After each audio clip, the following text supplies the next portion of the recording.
glad you could join me again today.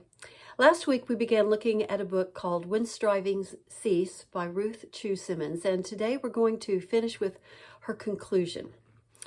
She summarizes her book with truth that really counteracts the falsehoods and sorts out our messy wiring that we talked about last week. So we're going to kind of look at that today, and I really want to recommend her book. It's not a difficult read. It's a very good read. She writes from a prospect of her life and applies things in some wonderful ways that really make you think about the way we've been raised and the things we've accepted as truth, and how we need to find a way to stop the striving that we falsely believe that we need to do. So before we start, though, let's define what she calls strivings.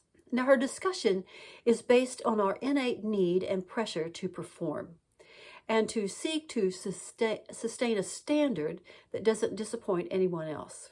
Did you catch that? Our innate need, our deep inner need that is there because we feel that pressure to perform and because we don't want to disappoint anyone else. And this striving is why we're so tired, why we feel pressured to just keep hustling, keep trying, and we feel like we're never enough and we fail to flourish. We bend, straining to meet the expectations of others and to fill the gaps of our unknowns with never is enough. We never figure everything out, and we just fail to flourish. We don't think that we can trust anyone else, that we have to do it ourselves, and it just becomes exhausting, doesn't it? Here's what she says. We strive when we long for something we believe will pull us out of despair and into a sense of fulfillment. And you know, sometimes that can be anything. It can be shopping, it can be food, it can be relationships. There's a lot of things that we try to put in there that will give us this sense of fulfillment. She continues, we strive to make our dreams come true. Sometimes those are tangible dreams, like starting a business or being debt-free or earning a doctorate. But sometimes those dreams are intangible, like finding love, feeling accepted, or being happy with who you are.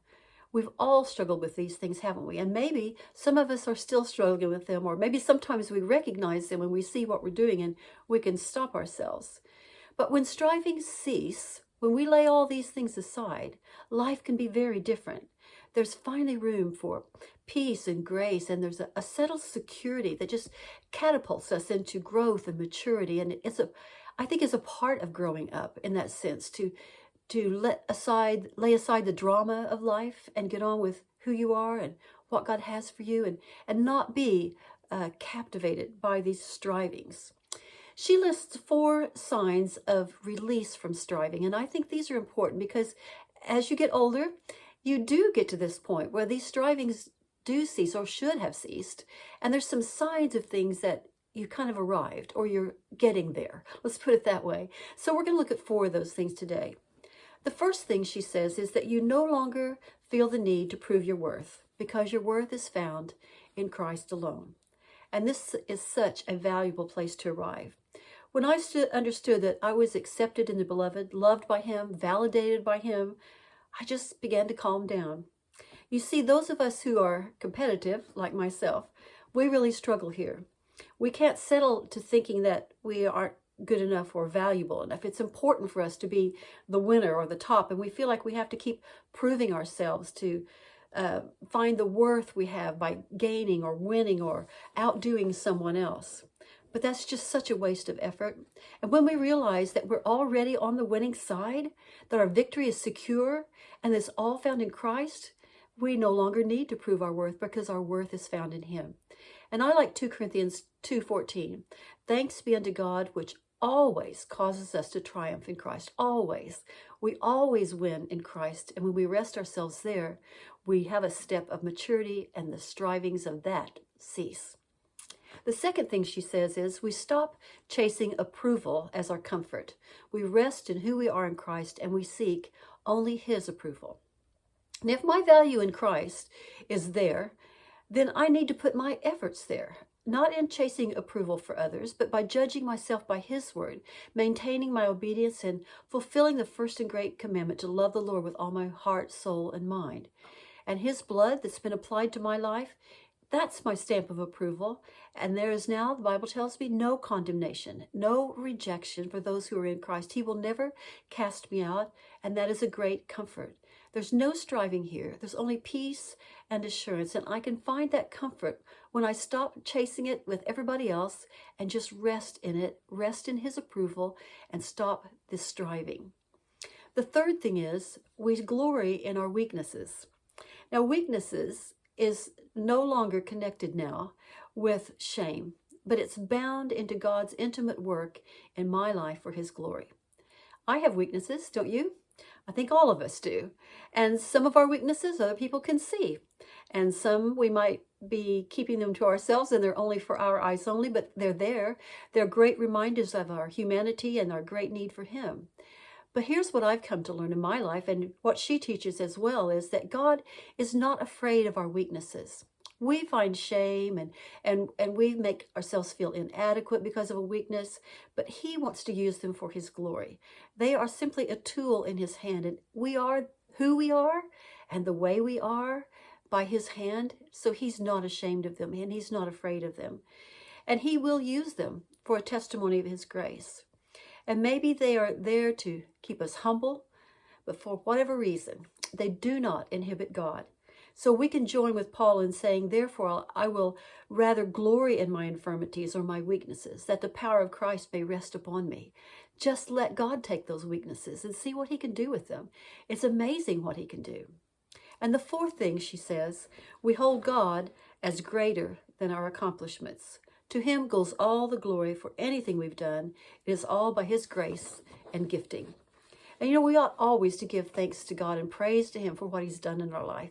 And when our striving cease, when we get all these things plugged into the right places, when we just lay everything at His feet, and we can know that thanksgiving will just well up in our soul for all that He's done for us.